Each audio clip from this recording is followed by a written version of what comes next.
Hi, I'm Anne from Game Like a Mother. Today I'm going to show you how to play Ohanami by Pandasaurus. It's ages 8 and up, 2 to 4 players, and takes about 20 minutes. Let me show you how to play. You win Ohanami by getting the most points, which you log on a shared scorecard over the course of 3 rounds. This is a 2-player game. Each player has been dealt out 10 cards.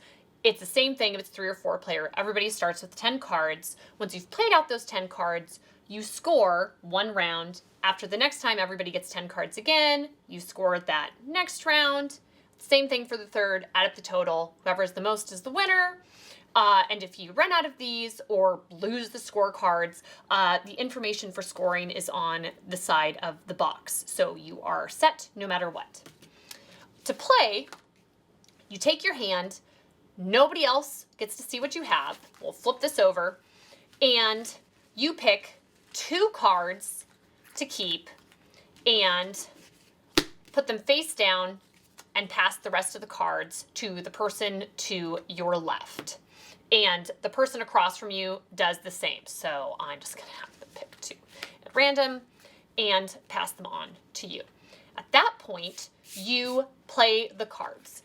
Numbers mean nothing when it comes to points. They just matter for sequence. And how you play your cards is you can play them either on the same pile or on separate piles, but you only get a total of 3 piles.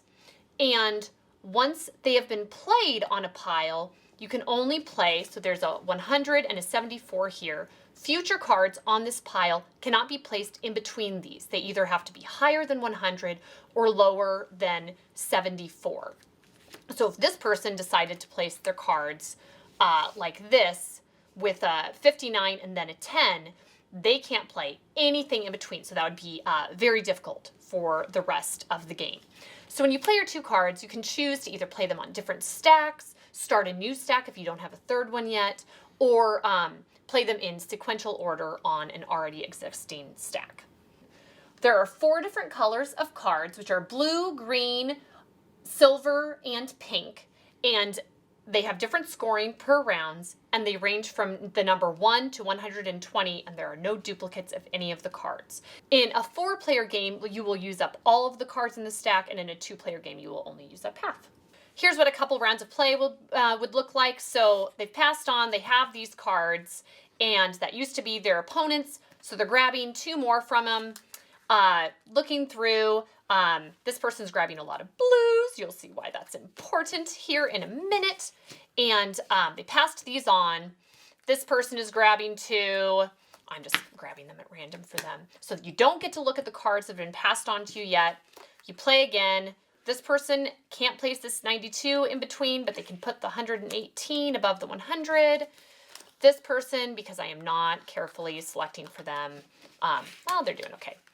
So that's another round. They're choosing to place them. You try to place them generally next to whatever the closest one would be. So again, you look at your other ones, grab 2, pass it on. He grabs 2, passes it on. Sorry, he keeps the 2, passes on the rest. And so you do the same thing. You place them. He's still on just 2 stacks, which is great, fine, good. This person is going to do that and start his 3rd stack, and now he can't start any more stacks. If you get to a point where you can't play a card, or you don't want to play a card, it is no big deal. You just discard it. No penalty, just discard. So this next one is key. You're left with just 4 cards. So he picked 2 to keep. You can you're looking at the cards, as you don't have to pick at random. You're looking at the cards before you're playing.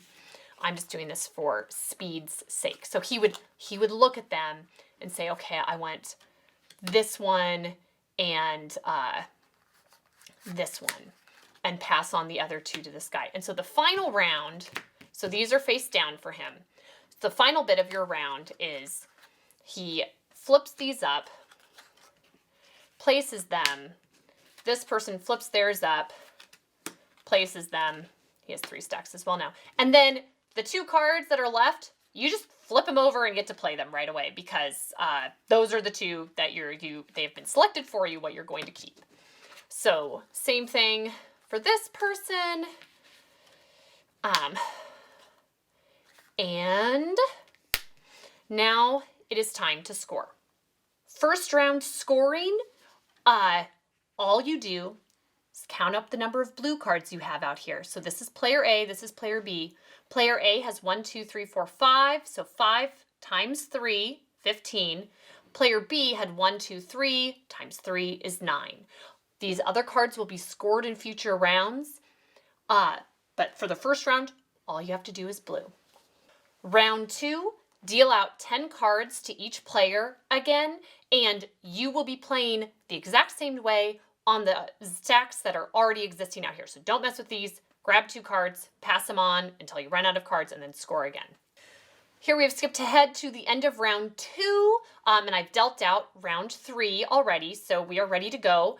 As you can see, this player ended up discarding a couple cards out of choice. It would have played on their stack, but the jump from 54 to 107 and 109 maybe would have meant they wouldn't be able to play some of the cards they want to play the next round, so they just discarded them. Totally an option.